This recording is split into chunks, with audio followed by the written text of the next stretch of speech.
Hi, I'm Heather Bertinetti for eHow.com. Let's talk about breakfast for dessert today. It's one of my favorite things to do. It's kind of fun and it throws a little curveball in the monotonous cake at the end of the meal.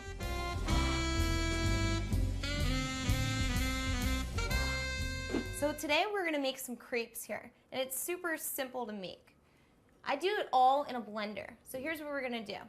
We have 1 cup of milk. We'll pour that in first. 1 cup of flour with 1 tablespoon of sugar and 1 teaspoon of salt. Next we have 6 whole eggs.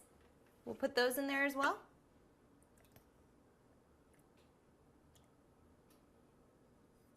And then we have 1/2 cup of melted butter.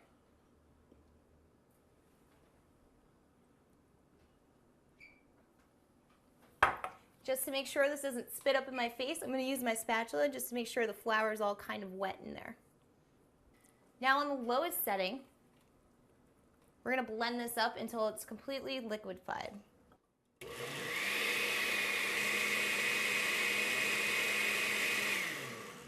So I stop the blending halfway through just to scrape down the sides to make sure everything gets incorporated evenly. The reason why we use the blender is so that the eggs and the butter get emulsified. The reason why I'm talking about emulsification here is so that the butter doesn't separate.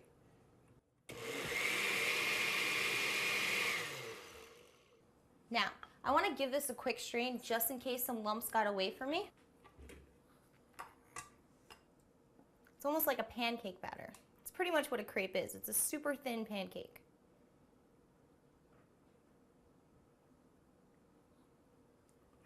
Now if you wanted to make this ahead of time, like a couple of days in advance, it'll hold in the refrigerator for about 3 days. Remember there's eggs in here and they're raw, so you want to make sure that you don't keep it in the refrigerator for too long. So let's make these crepes. I'm going to turn my flame on here, onto high, and I'm using a non-stick pan. The reason why we're using a non-stick pan is because we want the crepe to release off easily. The way we're going to make these crepes, they're going to be so paper thin that the non-stick just helps you a lot. So I want to get my pan like screaming hot, okay? So I use my hand and I put it over the pan just to feel the temperature. If you feel a lot of heat coming off the pan, then you know you're ready. So using a spoon or a ladle, I'm going to ladle just a little bit on there. And now that our pan is good and hot, I'm going to drop it right in the middle of the pan. And you can hear it sizzle. About that much will do. Here's the fun part. We want to get it really thin, so we're going to swirl the pan around, like so. Completely coating. See how it's setting up right there on the edge and it's starting to cook?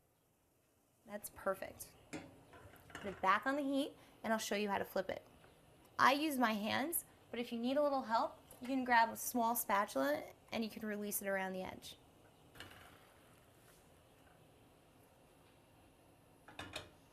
Now we just want to cook the other side. The other side should take a couple of seconds, 30 the most.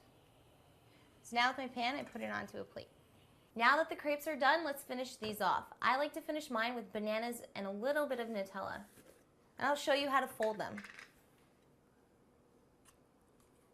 Let's get a nice dollop of Nutella onto my spatula here.